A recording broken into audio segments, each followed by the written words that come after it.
শুরুতে জানিয়ে দেব, এবার ইহুদি নাগরিকরা ইরানের পক্ষে গুপ্তচর বৃত্তি করছে শঙ্কিত ইসরায়েল। জানিয়ে দেব, সিরিয়া জুড়ে নরকীয় ধ্বংসযজ্ঞের ভয়াবহ চিত্র প্রকাশ। এছাড়া রয়েছে জল্পনা কল্পনার অবসান ঘটিয়ে তালেবানকে স্বীকৃতি দিতে যাচ্ছে রাশিয়া। সর্বশেষ জানিয়ে দেব, জর্জিয়ার বিক্ষোভে রহস্যজনক হামলা, 4 শতাধিক গ্রেফতার। এবার ইহুদি নাগরিকরা ইরানের পক্ষে গুপ্তচর বৃত্তি করছে, আতঙ্কে রয়েছে ইসরায়েল।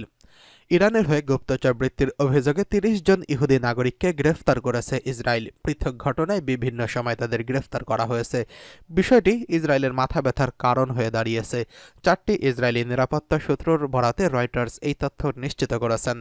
এক প্রতিবেদনে সংবাদ মাধ্যমটি জানিয়েছে, ইহুদি নাগরিক ইসরায়েলের বিরুদ্ধে ব্যবহার করছে ইরান। স্থায়ী বাসিন্দা ছাড়াও গুপ্তচর বৃত্তির জন্য তাদের বিভিন্ন দেশ থেকে ইসরায়েলে অনুপ্রবেশ করানো হয়। এতে প্রধানমন্ত্রী বেঞ্জামিন নেতানিয়াহুর প্রশাসন বেশ শঙ্কিত, কারণ চিরশত্রু ইরানের এই প্রচেষ্টা কয়েক দশকের মধ্যে সবচেয়ে বড় ও নিত্য নতুন কৌশলের তথ্য হাতিয়ে নিতে গুপ্তচরদের তেলাবিবে প্রবেশ করানো হচ্ছে। অভ্যন্তরীণ গোয়েন্দা সংস্থা শিনবেট জানিয়েছে, কথিত গুপ্তচরের সেলগুলো তাদের মিশন সম্পন্ন করার আগেই গ্রেফতার হয়। মিশনগুলোর মধ্যে ছিল ইসরায়েলি পরমাণু বিজ্ঞানী এবং প্রাক্তন সামরিক কর্মকর্তাদের হত্যা করা, সামরিক ঘাঁটি এবং বিমান প্রতিরক্ষা সম্পর্কিত তথ্য সংগ্রহ করা। সেলগুলো পৃথক পৃথক মিশনে ছিল। উদাহরণস্বরূপ বলা যায় যে, গত সপ্তাহে ইসরায়েলের পুলিশ বাবা ও ছেলের একটি গুপ্তচর দলকে গ্রেফতার করে। এরা ইসরায়েলি বাহিনীর কয়েকটি গতিবিধির বিশদ বিবরণ পাচার করেছে। 4 জন কর্মরত এবং প্রাক্তন সামরিক ও নিরাপত্তার কর্মকর্তা বলেছেন, গোয়েন্দা তথ্য সংগ্রহ করতে এবং অর্থের বিনিময়ে হামলা চালানোর জন্য সাধারণ ইসরায়েলি নাগরিকদের নিয়োগ করেছে ইরান। গত 2 বছর ধরে ইরানের গোয়েন্দা সংস্থার এই ধরনের প্রচেষ্টা অব্যাহত রেখেছে। নিয়মিত গ্রেফতারের পরও ইরান তার কৌশল থেকে সরে আসছে না। ইসরায়েলি কর্মকর্তা বলেছেন, সম্প্রতি ইরানের পক্ষে গুপ্তচর বৃত্তির বহু অভিযোগ এসেছে। সুনির্দিষ্ট তথ্য প্রমাণের ভিত্তিতে আটক করা হচ্ছে অনেককেই। যুদ্ধবাজ কোনো দেশের জন্য বিষয়টি অস্বাভাবিক নয়, কিন্তু উদ্বেগের বিষয় হচ্ছে ইরানি এসব গুপ্তচর ইসরায়েলের নাগরিক। অক্টোবরের শেষ দিকে ইসরায়েলের নাগরিক হয়েও ইরানের পক্ষে গুপ্তচর বৃত্তির অভিযোগে এক দম্পতিকে আটক করা হয়। গ্রেফতার হওয়া 2 জন রাফায়েল ও লালা গুলিয়েব ইসরায়েলি নাগরিক। তারা উভয় 32 বছর বয়সী। এদের একজন হত্যাকারী খোঁজার দায়িত্বপ্রাপ্ত ছিলেন। এছাড়া দেশের নিরাপত্তা এবং জাতীয় অবকাঠামোর তথ্য সংগ্রহ করছিলেন তারা। সেই সঙ্গে দেশটির নিরাপত্তা থিঙ্ক ট্যাঙ্ক এক একাডেমিকের অনুসরণ করছিলেন অভিযুক্তরা। ধারণা করা হচ্ছে, ওই বিশেষজ্ঞদের ক্ষতি করার জন্যই এমনটি করা হয়েছিল। প্রাথমিক জিজ্ঞাসাবাদে অভিযুক্ত দম্পতি জানিয়েছেন, আজারবাইজানীয় বংশোদ্ভূত একজন ইসরায়েলি তাদের নিয়োগ করেছেন। ইরানের পক্ষে কাজ করতে ইসরায়েলিদের নিয়োগের একটি বিশেষ দল এর সঙ্গে জড়িত। তারা মূলত অভিবাসীদের বিভিন্ন প্রলোভন দেখিয়ে বিভিন্ন ধরনের কাজে যুক্ত করার চেষ্টা করত। এদিকে সিরিয়া জুড়ে নারকীয় ধ্বংসযজ্ঞের ভয়াবহ চিত্র প্রকাশ। সিরিয়ার প্রেসিডেন্ট বাশার আল আসাদ সরকারের পতনের পর দেশটির সামরিক শক্তির চরম হোঁচট খাচ্ছে। বিদ্রোহীদের হাত ধরে জনগণ মুক্তির স্বাদ পাওয়ার পরই সিরিয়ার সামরিক অবকাঠামোর উপর নির্বিচার হামলা শুরু করেছে সীমান্তবর্তী ইহুদি রাষ্ট্র ইসরায়েল। ধ্বংস করে দেওয়া হচ্ছে সিরিয়ার সব ধরনের প্রতিরক্ষা ব্যবস্থা। গণমাধ্যমে উঠে আসা বিভিন্ন ভিডিও ও স্থিরচিত্রে উঠে এসেছে এসব হামলার ভয়াবহ চিত্র। এরই মধ্যে সিরিয়ার গুরুত্বপূর্ণ সামরিক বিমানবন্দরগুলো ধ্বংস করেছে ইসরায়েল। এবার দেশটির নৌবাহিনীকে ধ্বংস করে দিয়েছে তারা। সিরিয়ার প্রতিরক্ষা খাতকে সম্পূর্ণ ধ্বংস করার লক্ষ্যমাত্রার অংশ হিসেবে এমন হামলা চালাচ্ছে ইহুদি প্রশাসন। গেল 2 দিনে সিরিয়ার বিভিন্ন অবকাঠামো লক্ষ্য করে 3.5 শতাধিক বিমান হামলা চালিয়েছে ইসরায়েলি বিমান বাহিনী। একই সঙ্গে দখল করে নেওয়া হয়েছে সিরিয়ান গোলান মালভূমি। এক বিবৃতিতে ইসরায়েল ডিফেন্স ফোর্স বা আইডিএফ বলছে, সোমবার রাতে আল বাইদা এবং লাতাকিয়া বন্দরে হামলা করেছে তারা, যেখানে সিরিয়ার নৌবাহিনীর 15টি জাহাজ নোঙর করা ছিল।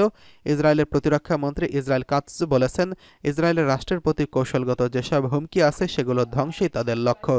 এর আগে বিদ্রোহীদের বিজয়ের পর থেকে এখন পর্যন্ত সিরিয়ার বিভিন্ন সামরিক অবকাঠামো লক্ষ্য করে 1 শতাধিক হামলা চালিয়েছে ইসরায়েলি বিমান বাহিনী। যুক্তরাজ্য-ভিত্তিক সিরিয়ার পর্যবেক্ষক সংস্থা Syrian observatory for human rights তথা SOSR জানিয়েছেন, ইসরায়েলি হামলার লক্ষ্যবস্তু দামেস্কের এমন একটি স্থাপনা রয়েছে যেটিকে ইরানি বিজ্ঞানীরা রকেট তৈরির জন্য ব্যবহার করছেন বলে জানা গেছে। সরকারের পতনের পর এরই মধ্যে সিরিয়ার গুরুত্বপূর্ণ 3টি বিমানবন্দর পুরোপুরি ধ্বংস করে দিয়েছে ইসরায়েল। শুধু তাই নয়, সিরিয়ার কয়েক ডজন হেলিকপ্টার ও যুদ্ধ বিমান ধ্বংস করে দিয়েছে ইসরায়েলি সেনারা। এই সময় আসাদ সরকারের হাতে থাকা রাসায়নিক অস্ত্র সংরক্ষণাগারেও হামলা চালানো হয়েছে বলে দাবি করেছে ইসরায়েল। মূলত বিদ্রোহীদের হাতে এসব গুরুত্বপূর্ণ স্থাপনা এবং সামরিক সরঞ্জাম যাওয়া ঠেকাতে এমন ধ্বংসযজ্ঞ চালাচ্ছে বলে দাবি করেছে তেল আবিবের সেনারা। এদিকে অবশেষে সব জল্পনা কল্পনার অবসান ঘটিয়ে তালেবানকে স্বীকৃতি দিচ্ছে রাশিয়া। আফগানিস্তানে তালেবান সরকারকে আনুষ্ঠানিক স্বীকৃতি দেওয়ার প্রস্তুতি নিচ্ছে রাশিয়া। ইতিমধ্যে এটি গুরুত্বপূর্ণ পদক্ষেপও নিয়েছে রাশিয়া। মঙ্গলবার রাশিয়ার পার্লামেন্টের নিম্নকক্ষ ডুমায় মস্কোয় নিষিদ্ধ সন্ত্রাসী সংগঠনের তালিকা থেকে তালেবানকে অপসারণের পথ তৈরি করতে একটি আইনের পক্ষে ভোট দেওয়া হয়েছে। বার্তা সংস্থা রয়টার্স জানিয়েছে, রাশিয়ার সংসদে এ সংক্রান্ত আইনের পক্ষে ভোট দিয়েছে। এর ফলে নিষিদ্ধ তালিকা থেকে তালেবান বাদ হলেও স্বীকৃতি দেওয়ার পথ তৈরি হবে। রাশিয়ার সংসদের নিম্নকক্ষ ডুমায় ৩টি প্রয়োজনীয় ধাপের প্রথমটি অনুমোদন করা হয়েছে। ২০১৭ সালে রাশিয়া তালেবানকে সন্ত্রাসী সংগঠন হিসেবে তালিকাভুক্ত করে, তবে সাম্প্রতিক বছরগুলোতে তালেবানের সঙ্গে সম্পর্ক বেশ উষ্ণ হয়েছে। ২০২১ সালে আফগানিস্তানে পশ্চিমা সমর্থিত সরকারকে ক্ষমতাচ্যুত করে তালেবান। তখন চরম বিশৃঙ্খলার মধ্যে দেশটি থেকে বিদেশি সৈন্যদের সরিয়ে নেওয়া হয়। এরপর থেকে কোনো দেশই তালেবান সরকারকে স্বীকৃতি দেয়নি। তবে রাশিয়া ধীরে ধীরে তাদের সঙ্গে সম্পর্ক গড়ে তুলেছে। রুশ প্রেসিডেন্ট ভ্লাদিমির পুতিন গত জুলাইয়ে তালেবানকে সন্ত্রাস বিরোধী যুদ্ধে একটি কার্যকর মিত্র হিসেবে উল্লেখ করেছেন। আফগানিস্তান থেকে ইসলামিক স্টেট আইএসের হুমকি মোকাবেলায় তালেবানের ভূমিকার জন্য রাশিয়ার জন্য গুরুত্বপূর্ণ বলে মনে করা হচ্ছে। তবে তালেবান সরকারকে স্বীকৃতি দেওয়ার পথে সবচেয়ে বড় বাধা তাদের নারী অধিকার বিরোধী নীতিমালা। আফগানিস্তানের নারীদের শিক্ষার সুযোগ সীমিত করা, তাদের চলাফেরা কঠোর নিয়ন্ত্রণ আরোপ করা, পুরুষ অভিভাবকদের অনুমতি ছাড়া কাজের নিষেধাজ্ঞা নিয়ে আন্তর্জাতিক মহলে ব্যাপক সমালোচনা রয়েছে। এই অবস্থায় রাশিয়ার পদক্ষেপ আন্তর্জাতিক অঙ্গনে মিশ্র প্রতিক্রিয়া তৈরি করতে পারে। এদিকে জর্জিয়ার বিক্ষোভে রহস্যজনক হামলা, ৪ শতাধিক গ্রেফতার। সম্প্রতি ইউরোপীয় ইউনিয়ন যোগদানের আলোচনা স্থগিতের সিদ্ধান্ত নিয়েছে জর্জিয়া সরকার। এর বিরুদ্ধে চলমান বিক্ষোভে সহিংসতা ও দমন-পীড়নের অভিযোগ উঠেছে। অধিকার গোষ্ঠী এবং স্থানীয় গণমাধ্যম জানিয়েছে, ২ সপ্তাহ ধরে চলা এই বিক্ষোভে ৪ শতাধিক বিক্ষোভকারী গ্রেফতার হয়েছে। এদের মধ্যে ৩০ জনের বিরুদ্ধে গণসহিংসতার জড়িত থাকার অভিযোগ আনা হয়েছে। এই বিক্ষোভে অংশ নেওয়া গির্গি তেরেশিভলি ৫২ বছর বয়সী এক ট্যাক্সি চালককেও গ্রেফতার করা হয়েছে। তার মা মারিনা জানিয়েছেন, তার ছেলে মামুকা ১৯৯২ সালে একটি জাতীয়তাবাদী সমাবেশে নিহত হয়েছিলেন।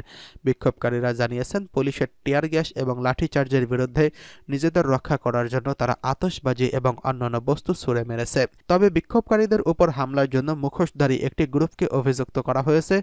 প্রখ্যাত বিরোধী দলীয় নেতা এবং সাংবাদিকরা এসব হামলার শিকার হয়েছেন। এদিকে শাসক দল জর্জিয়ান ড্রিম পার্টি ইইউ পর্যালোচনা আলোচনা স্থগিতাদেশের পক্ষে যুক্তি দিয়ে বলেছেন, এটি রাশিয়ার সঙ্গে সম্পর্ক উন্নয়ন এবং শান্তি রক্ষার জন্য একটি বাস্তববাদী পদক্ষেপ। পশ্চিমা দেশগুলো জর্জিয়া সরকারের এই পদক্ষেপের নিন্দা জানিয়েছেন এবং ইইউ এবং দমন-পীড়নের জন্য জর্জিয়ার বিরুদ্ধে নিষেধাজ্ঞার প্রয়োজনীয়তা উল্লেখ করেছেন। তবে ক্ষমতাসীন জর্জিয়ান ড্রিম পার্টি এই অভিযোগ অস্বীকার করে বলেছে, বিরোধী দল সরকারকে কলঙ্কিত করার জন্যই এই হামলা চালানো হচ্ছে।